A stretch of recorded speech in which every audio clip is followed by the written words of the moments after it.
Imagine working your heart out for someone who smiles in your face while secretly plotting to ruin you. That was my life for 2 long years, until karma walked in and handed them the kind of payback I could never plan myself. My name's Alicia, and for most of my 20s, I was the quiet, hard-working one in the room. I had just landed my dream job as a project coordinator at a big design firm in Seattle. I was eager, underpaid, and doing everything I could to prove myself. My manager, Ethan, made all the right noises. He'd pat me on the shoulder, call me star player, send motivational memes at night.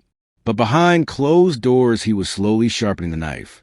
If a project slipped, he'd whisper to upper management that I wasn't ready for real responsibility. At first, I told myself it was a misunderstanding. Then, one late night, while finishing yet another emergency task he dumped on me, I opened an email thread he'd accidentally copied me on.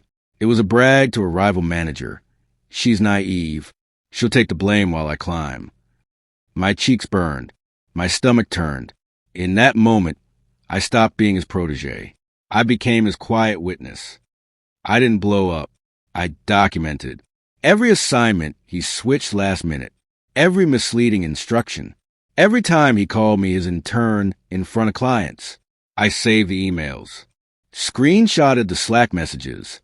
Kept dates and times like clockwork. 3 months later, the biggest project our department had ever seen landed on Ethan's desk, a global hotel chain rebrand worth millions. He pushed delete it, of course, and shoved me into the grunt work. But because I'd been copying the creative director on my late-night updates, she'd already started to see who was actually running things. Then came the day of reckoning. The morning of the final pitch, Ethan tossed me a USB drive and said, "Run the deck while I handle strategy." I plugged it in, and it was empty. He wanted me to bomb in front of the client and the CEO, so he could call me incompetent. But I didn't flinch.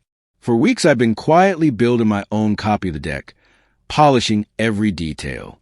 When the meeting started, Ethan leaned back, smug. I plugged in my drive and delivered a perfect presentation. The client clapped. The CEO smiled. Ethan's face went pale. That was just the start of his downfall. Right after the pitch, the creative director invited me into her office. She'd been watching everything. With my evidence, she went straight to HR. 2 weeks later, Ethan was yanked off the hotel project for process irregularities and demoted. I was promoted to lead the very campaign he'd tried to sabotage. And karma wasn't done.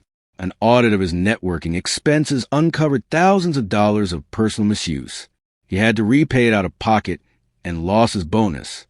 His reputation, the thing he valued most, crumbled overnight. A few months later, he quietly quit. Me? I didn't gloat. I finished the project ahead of schedule, and when the CEO thanked me publicly at the launch event, I just smiled and said, "Happy to help." I never screamed. I never plotted some Hollywood revenge. I just kept the receipts, stayed steady, and let the truth become a wall he couldn't climb. Karma did the rest.